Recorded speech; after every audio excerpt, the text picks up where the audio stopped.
Welcome back. Another day, another episode, J&J every day. It's your boy here, Jason. Got my partner, JC, to my right. We gonna get right into it, man. The white sweater on, cream. Hey, man, all white, man. Had to give them the all white today. We gonna jump in, man. The Bucs rocking their nice unis. I like them. Took down the Giants, man, 25-23. A lot closer than a lot of us thought it would be. A lot closer than you thought it would be. Yep. 2-point conversion away. They could have done it. Which a flag was thrown and then picked up on it. I don't know how you feel about that. I don't know if you felt it was warranted or, you know, if I liked it. I liked it. I like the pickup of the flag. I thought it would have been a bailout for a bad throw by Daniel Jones, frankly. It wasn't a good throw. If you leave the receiver, you know, there's no pass interference. The receiver had to come back to it. The defender's playing the ball. I liked it. But yeah, that's what it took for them to get Escape out of East Rutherford, man, New Jersey. They got the win, though. It's not always going to be pretty, so I have no problem with it, man. How'd you like it? Well, it was all right, you know what I'm saying? I don't know. I don't know how I feel about Tampa Bay now. They have hot and cold weeks. This was not a good win for me, you know, but it's still the NFL. You can get them ugly or whatever. They've had an interception in 7 straight games, so their defense stepping up. I don't know how you feel about Rob scoring 3 straight games. I like it. Continue. I like it because I think that, they brought him there to be a safety blanket. I like it, and I think that bodes well in the future because we know how Tom is. If you know when he has that safety blanket and Rob that he can count on, and that looks like what he has now. To your point, they're not looking too good.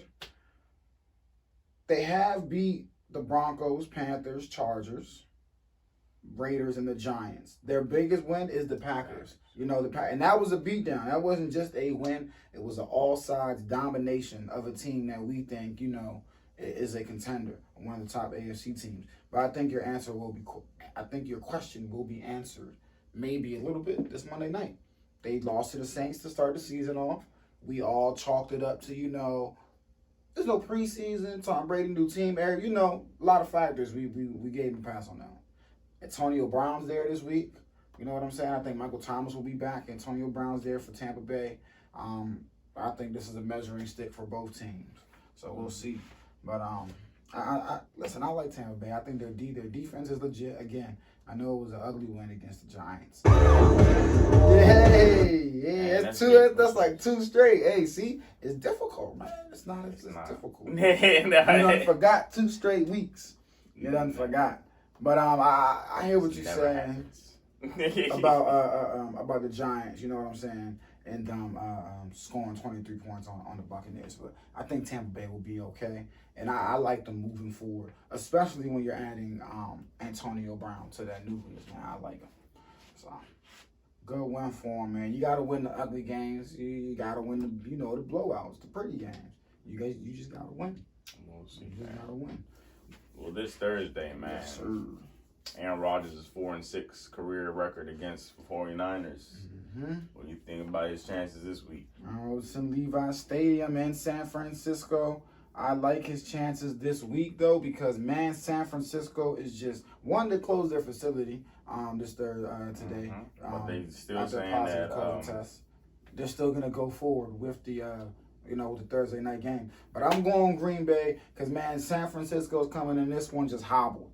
They're hobbling into this one. Their injury report is very, very lengthy, and especially, forget lengthy, key players are on there. No Jimmy G, no George Kittle. Give me the 49. Give me the Packers, and I think it might be big. I think it gets ugly. Definitely. I think it gets ugly. So give me the Packers. And they're coming off a loss that you can call ugly to the Minnesota Vikings. So I think they're gonna come out with something to avenge. So give me Packers, man. Give me Packers. Yeah, I got the Packers as well. Yes, sir. But last week, man, college football hit me. Big performers, man. Devontae Smith, 203 yards, 4 touchdowns. Crazy game. Okay. Nick Starkel also, 467 yards and 5 touchdowns. It was a big game. Big games last week. What do you think? Well, actually, forget that. tonight, I know you said big games last week, but out of who was most disappointing for you last week, man? Who were you most disappointed by last week? Well, aside from Iowa dropping the ball, we're 0-2 now. It's not looking good. We're gonna look for 0-3. Maybe they're gonna finally get your boy Kirk, man. Maybe this Captain Kirk. Nah, I don't want. I mean, nah, he's a legend. You know what I'm saying? Oh, I know, but listen, man, we'll have this conversation later, man. I love him too, but he got to go. I don't know, man. You can't fire him. If you fire him, then his damn son is gonna be the damn coach. That's how small Iowa is, man.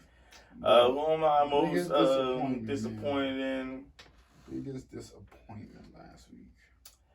I don't know, man.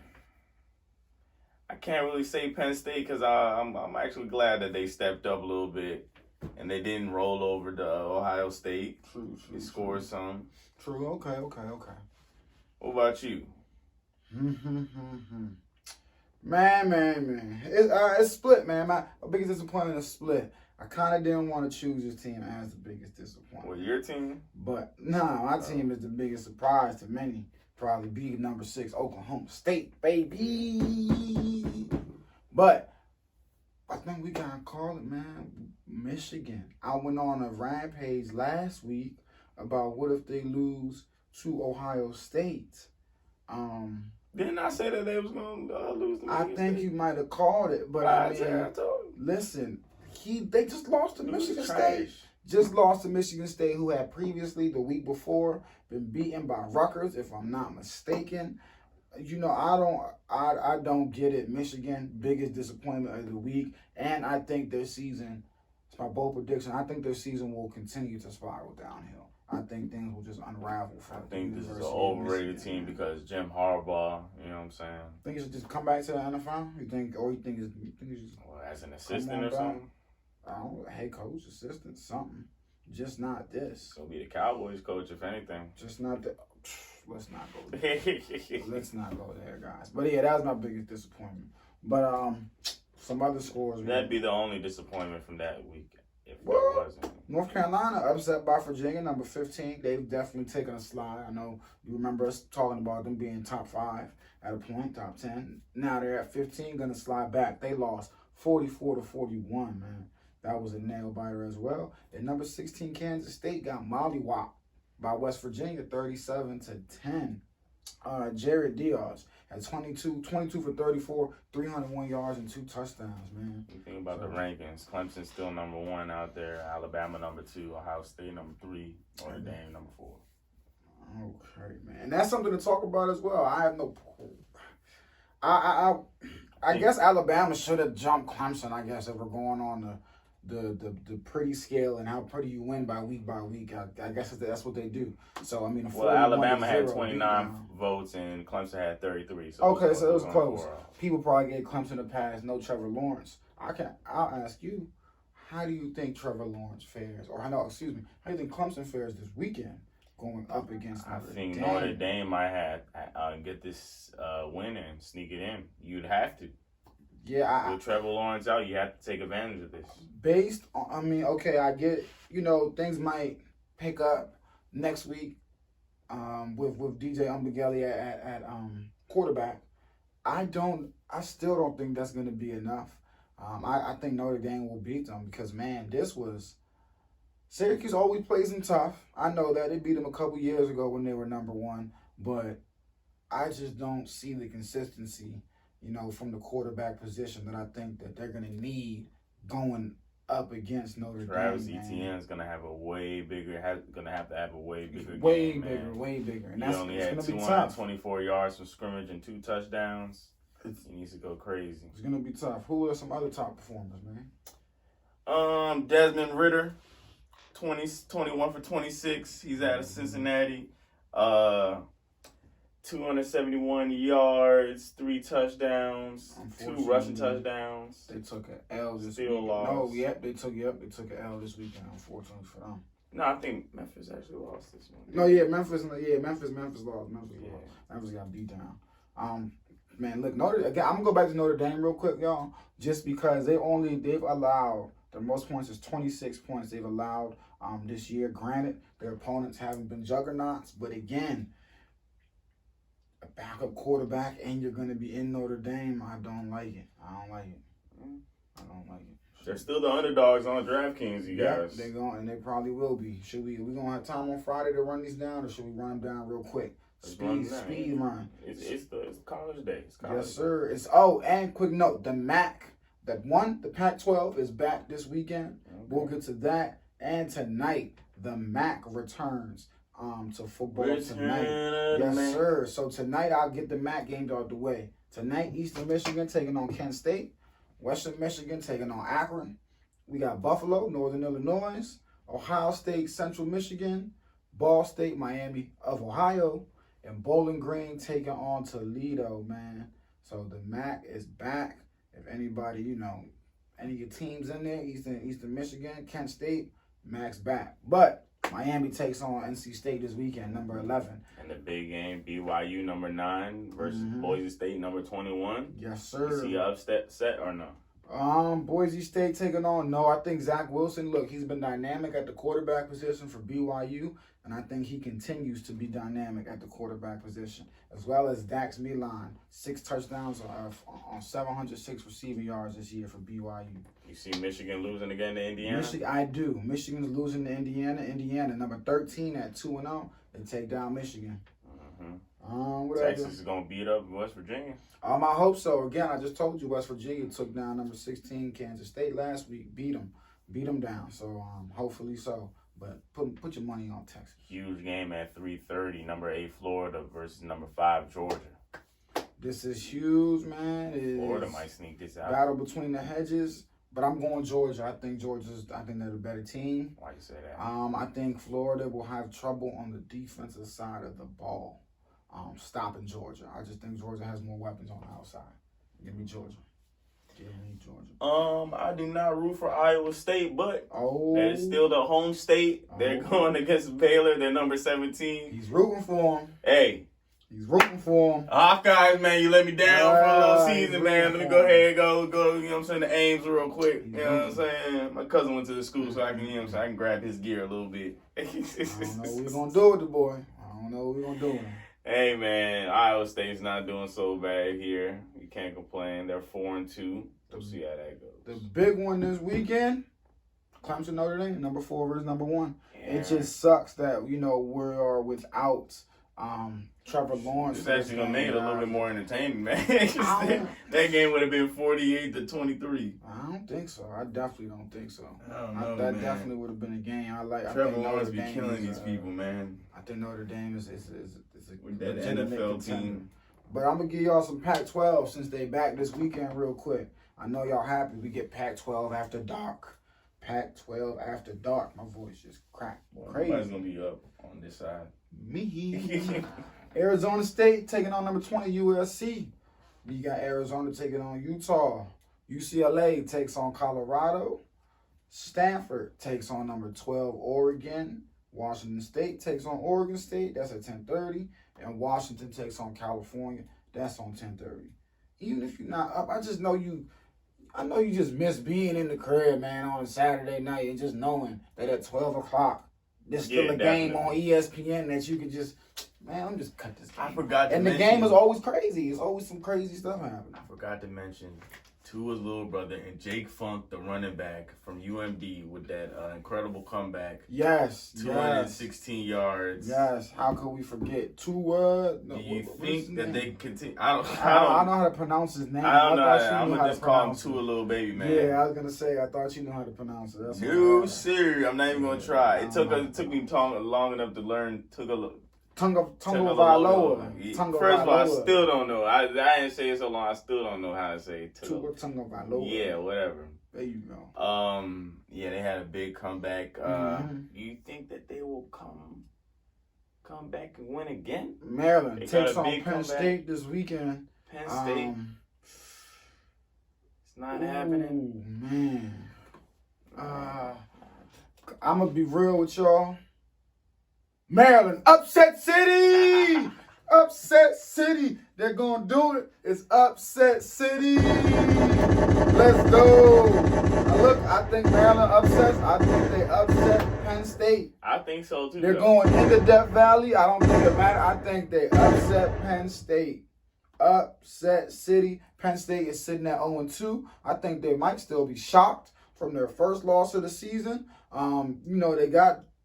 They kind of hung in there, but they got beat down last weekend. I think that Maryland escapes with a W from Happy Valley. That's a Death Valley, excuse me. From Happy Valley. Penn State is going to have a bad start to the season. Give me Maryland, man. Because I think Maryland's dynamic on offense. I think that, defensively, I know they lost 43-3 against Northwestern.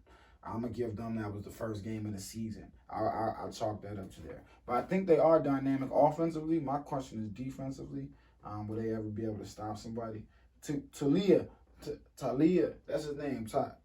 Tulia Tagovailoa.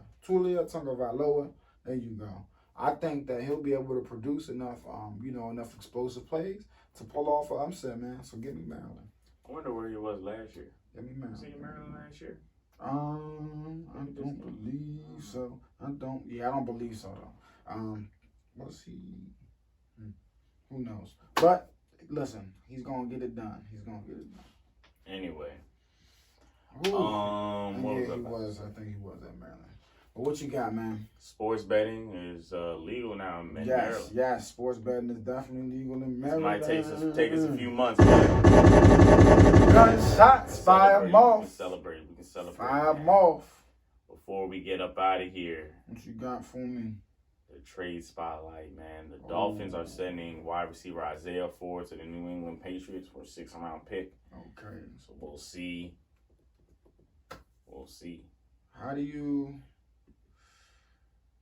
Who didn't make any moves, man? How do you feel about some contending teams that didn't make any moves at the trade deadline? What do how you feel about that? Repeat that again. How do you feel about some of the contending teams that you felt maybe could have went out and got a player at the trade deadline that didn't, that could have maybe pushed them over the top? Or which ones in particular? Which ones on this? I'll give you the Packers for one. How do you feel about the Packers maybe still not going out there and just trying to get somebody on the offensive side of the ball, just another playmaker, like a running back, wide receiver, just somebody else out there? I know Aaron Jones has been out for a little while. So how do you feel maybe the Packers? Maybe about a team like Baltimore.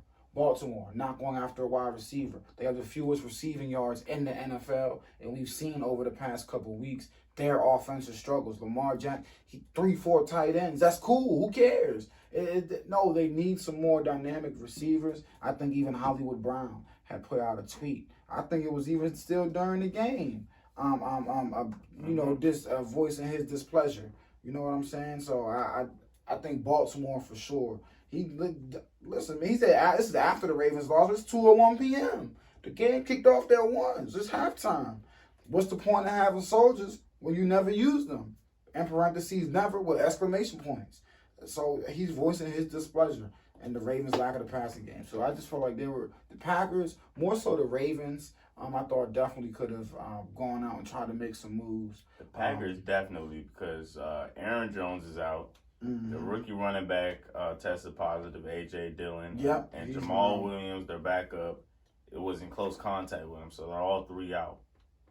That's what I'm saying. So I don't, for me. And then what? Yeah. I think the Packers were. I think the Ravens was my main point here because You said the Packers were your main point? No, the Ravens. I think the Packers, in my opinion, will be able to get by because of the man at quarterback.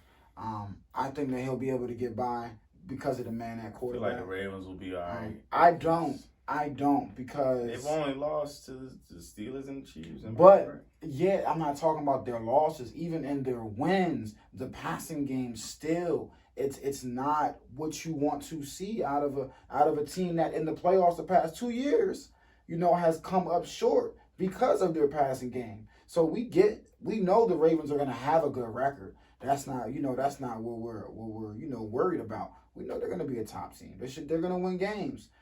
But we want is the passing game progressing, because we know when you run into the Chiefs or you run who else we got coming out this year, man. The Pittsburgh Steelers have been known to put up points who they just lost to. Chiefs, or the you know what I'm saying? Yeah, you're gonna have to be able to put points up, and we've seen against these teams, and even like I said in wins. And listen, throughout the course of the season, they have the fewest passing yards, the fewest receiving yards as a team right now. Something has to change, man. So I just feel like they could have been a little bit more aggressive. I might even throw the Packers up in there.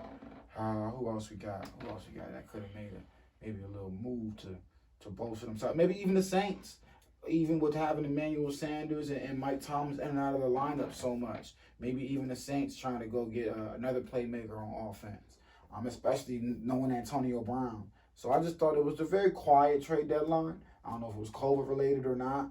I just thought, a little quiet, but we'll see. We shall see, man. Man, guess who is the damn passing leader? In yards. Oh, I know, Joe Burrow. Nah. Oh, he's number 3. Matt Ryan is number 1 out there. I'm not surprised. 2,462 yards, only 12 touchdowns. That's what he does. He slings it, bro. He slings the ball. That's what he does. Patrick Mahomes behind him with 21 touchdowns, and Joe Burrow is trailing 11 touchdowns too. What number is Joe Burrow? 2,000, number 3 in the yards, 2,272. But 11 touchdowns only, and Tom Brady is right behind him at 20 touchdowns. Okay. Josh Allen comes in number 5 in yards, but 16 touchdowns. Russell Wilson has peeled off, but he still has his touchdown. He has tallied off a little bit in the past couple of weeks, but like you said, he still has his touchdowns. He had 26 through the first 7 games. Okay. One short of Tom Brady's record in 2007. I think he had 50 that year. He's tailing off a little bit. The who we got? The Chicago Bears released veteran receiver Ted Ginn. So I did just bring up a couple teams, so I thought I could use some help. Maybe not via the trade, but via the waiver wire. You can grab Ted Ginn. He's still a very serviceable receiver and can be of help. So that's another guy that's out there. So we shall see, man. We'll see. And a little bit of NBA news real quick. I think players, unfortunately, they don't agree with it. They don't want it. But I think they believe that the league is leaning toward December 22nd start instead of a January or later start, which is what the players are pushing for, because they think that December 22nd is just too early. So that's but the league has cited the financial reasons, point blank period. They lost too much money because of the pandemic, lost too much money because of the China fiasco on Daryl Morey. And I think if the season doesn't start in December and they push it back to January, I think they're set to lose like $1 billion, and they might lose like $1